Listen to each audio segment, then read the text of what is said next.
আমার পিছনে সেই ঐতিহ্যবাহী সোয়ারকান্দা বিলের পাশে আম গাছ।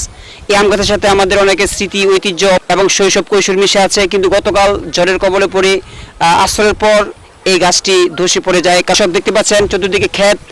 এই ক্ষেত খামারে আমাদের অনেক কৃষক ভাইরা কাজ করে এবং ক্লান্ত শেষে তারা এখানে বিশ্রাম নিত। আমরা খাওয়া দাওয়া করতাম, বইয়া বইয়া জিরাইতাম। গাছের দরকার না, আমরা এখানে আম গাছের তলে বসে থাকতাম। এখানে তো মনে একটু কষ্ট হচ্ছে, এখানে গাছ ভেঙে গেছে। গাছটা তো অনেক পরিচিত গাছ ছিল, তাই মাঝে মধ্যে ছবি টবি তুলতাম বা আপনার সময় টমি কাটাতাম। অনেক ঐতিহ্যবাহী একটা গাছ, এটা নষ্ট হয়ে গেছে ঝড়ের কবলে পড়ে। চাই এরকম একটা গাছ হোক, ভবিষ্যতে আমরা দেখতে পারি, সেটাই প্রত্যাশা।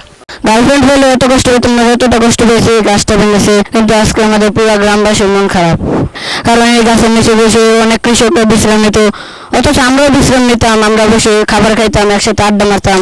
গাছটা স্কুল ছুটে এলে আমরা এখান দিয়ে যাওয়ার সময় গাছে বসে অনেক মজা করতাম। কষ্ট তো আমার সাথে সাথে আমার এলাকাবাসীদের সবারই কষ্ট হচ্ছে, কারণ এখানে এই আম গাছের ছায়াতলে সকল শ্রমিকরা এসে বসতো। বিলের মাঝখানে এই আম গাছটি ছিল, যা আমাদের অনেক ভালো লাগতো এখানে এসে বসতে। এখন দাঁড়িয়ে আছি গাছের ঠিক পশ্চিম দিকে।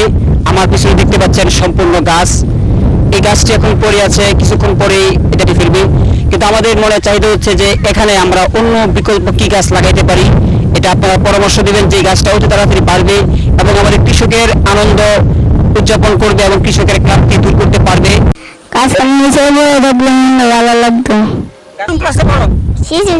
শিশু শ্রেণী, তুমি ওয়ান এখানে যে খেলাধুলা করতেছো কেমন লাগতেছে গাছের মধ্যে? ভালো। ভালো লাগছে। তো গাছ কেটে ফেলবে, তোমার কেমন লাগে? খারাপ। কেটে ফেলবে, তখন তোমরা কি করবা? ভালো থাকবো না। ছোট ছোট বাচ্চারা এখানে খেলাধুলা করেছে। সে গাছ লাগান, পরিবেশ বাঁচান। আমরা যে শ্বাস প্রশ্বাস ফেলি তাকে বলা হয় কার্বন ডাই অক্সাইড, আবার গাছ থেকে আমরা যেটা গ্রহণ করি সেটা অক্সিজেন। এই জন্য আমরা সবসময় চেষ্টা করব গাছ লাগাবো, গাছের ফল পশু পাখি খাবে, এটা আমাদের সবচেয়ে জারিয়া। এটা ছিল বাচ্চাদের খেলার একমাত্র হাতিয়ার। প্রিয় দর্শক শ্রোতা, আপনাদের কাছ থেকে আজকে বিদায় নিলাম। এরকম আমরা যেখানে অবস্থান সৃষ্টি হবে আমরা সেখানে বৃক্ষ লাগাবো, পরিবেশ বাঁচাবো।